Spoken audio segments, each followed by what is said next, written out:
Sir అయితే 28, 29 target అయింది తెలంగాణ ఆంధ్రప్రదేశ్కి సంబంధించి ముఖ్యంగా తెలుగు రాష్ట్రాల్లో. అంటే అది కరెక్టే, కానీ ఈ ఎంపిక ఇదంతా చూస్తుంటే బీజేపీ ఆలోచన ఏంటి, వ్యూహం ఏంటి అనే ఒక ప్రశ్న వస్తుంది. నిన్న రాత్రి నుంచి వాళ్ళు స్పష్టం చేస్తూ వచ్చారు, నెమ్మదిగా ఇచ్చేశారు, ఇంటర్వ్యూలు కూడా ఇచ్చారు. ఇదంతా దానికి తోడు ఆ పార్టీకి అత్యున్నత నేతగా ఉన్న మోడీ తర్వాత అమిత్ షా కూడా తెలంగాణకు రావటము, ఇక్కడ ప్రారంభోత్సవాలు చేయడం, ఆయన కూడా హింట్స్ ఇచ్చారు. అంటే ఫైనలైజ్ సమ్ సార్ట్ ఆఫ్ రాత్రికి ఢిల్లీలో ఉన్న వాళ్ళ వ్యవస్థాగత ఇన్ఛార్జి కూడా వీళ్ళకందరికీ చెప్పేశారు. ఈరోజు నామినేషన్లు వేసినప్పుడు ఎవరు వేస్తారు, నామినేషన్ ఒక్కరు వేస్తే ఇంకా సమస్య ఏమి ఉండదని ఒక అది లెక్క పెట్టుకున్నారు. సో రామచంద్రరావు పేరు ఇక్కడ ఖాయం చేశారు, అక్కడ మాధవ్ పేరు. మాధవ్ అంటే అక్కడ పురంధేశ్వరిని కొనసాగించడం కానీ, లేకపోతే సుజనా చౌదరి ఇట్లాంటి వాళ్ళ పేర్లు ఇవన్నీ కూడా వెనక్కిపోవటం. Madhav original BJP, original Jana Sangh, RSS ఈ సంప్రదాయాలన్నీ కొనసాగిస్తారు. రెండవది ఆ పార్టీకి మొదటిసారి మేయర్ పదవి తెచ్చిపెట్టిన విశాఖపట్నం ఆ ప్రాంతంలో కూడా ఉండటము, ఇట్లాంటివన్నీ చూసినప్పుడు మాధవ్ను చాలా ఆచితూచి వాళ్ళు ఎంపిక చేసినట్టు కనిపిస్తుంది. చెప్పడానికి ఏమో సమన్వయానికి బాగుంటుంది అని మేము మాధవ్ని ఎంపిక చేసాము అన్నట్టుగా వాళ్ళు చెప్తున్నారు. కానీ వాస్తవంగా చూస్తే తమ సొంత సైద్ధాంతిక పునాది పెంచుకోవటము రాజకీయంగా. రెండోది బయట నుంచి వచ్చిన వాళ్ళకి ఇవ్వడం ఎక్కువైపోయింది. ఇప్పుడు ఉదాహరణకు మీరు కన్నా లక్ష్మణ, సోమవీర్రాజుల అధ్యక్షులుగా ఉన్న కాలం చూడండి. కన్నా లక్ష్మణ, సోమవీర్రాజు అప్పుడు జరిగింది ఫలితాలు ఎలా ఉన్నా కంఫర్టబుల్, అంటే ఆ పార్టీలో ఆర్గానిక్గా ఇమిడిపోవటం అన్న సంగతి.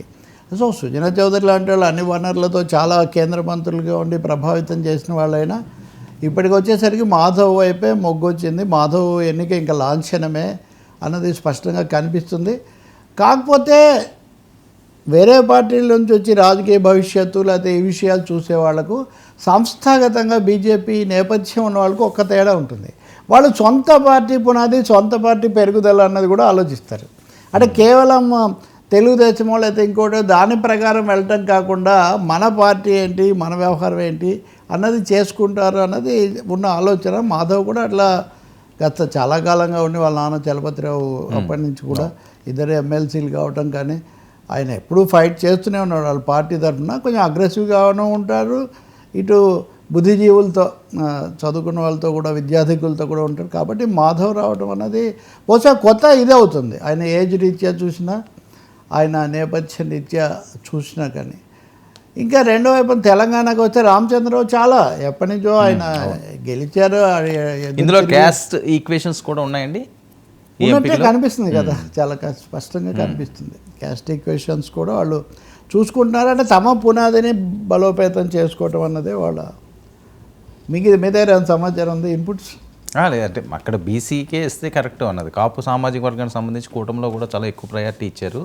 అవును, ఇంకా వాళ్ళు బీజేపీలో కూడా ఆ రకంగా ఇస్తే కొద్దిగా ఇబ్బందికరంగా ఉంటుందని చెప్పి, అంటే అంతకుముందు ఆ ఎమ్మెల్సీ పదవి ఆయనకి ఇచ్చారు, ఇంకొన్ని రాజ్యసభకు పంపించారు, ఇవన్నీ చేశారు. కాబట్టి ఇప్పుడు సాంప్రదాయ బీజేపీ వర్గాలకు ఇవ్వాలి అవును అన్నది పనిచేసింది అన్నది ఒకటి చెప్తున్నారు. అదే తెలంగాణలో కూడా పనిచేసింది. ఇప్పుడు ఈటెల రాజేందర్కి ఆ విధంగా చూస్తే సోషల్ సపోర్ట్ ఇవి ఎక్కువగా ఉంటాయి, బాగా గెలిచాడు, ఇవన్నీ ఉన్నప్పటికీ కూడా ఒకటేమో ఇందాక నేను చెప్పినట్టుగా బయట నుంచి రావటం అనేదాన్ని ఆ కార్డు ఒకటి.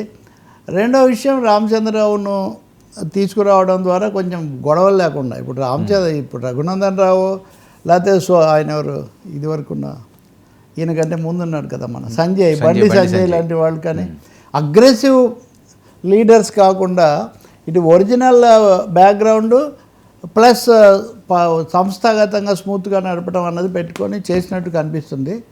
అంటే బీజేపీ మేము అధికారంలోకి రావడం టార్గెట్ అని వాళ్ళు అంటున్నప్పటికీ కూడా తమతో కలిసి వచ్చే వాళ్లకు కూడా చోటు కల్పించడం అన్నది వాళ్ళ అజెండాగా పెట్టుకున్నట్టు ఇక్కడ కనిపిస్తుంది. అంటే ఖచ్చితంగా చెప్పాలంటే అందరినీ పడగొట్టేసి మనం ఇప్పటికిప్పుడు వచ్చేస్తాం కాబట్టి దూకుడుగా వెళ్ళిపోవాలి అనే వాళ్ళకంటే కాస్త లౌక్యంగా నలుగురిని కలుపుకొని పోతూ వనరులు ఇవన్నీ చేస్తూ ఢిల్లీతో కూడా నమ్మకం నాయకత్వంతో కూడా చేస్తూ ఉండేవాళ్ళని ఎంపిక చేసినట్టు కనిపిస్తుంది.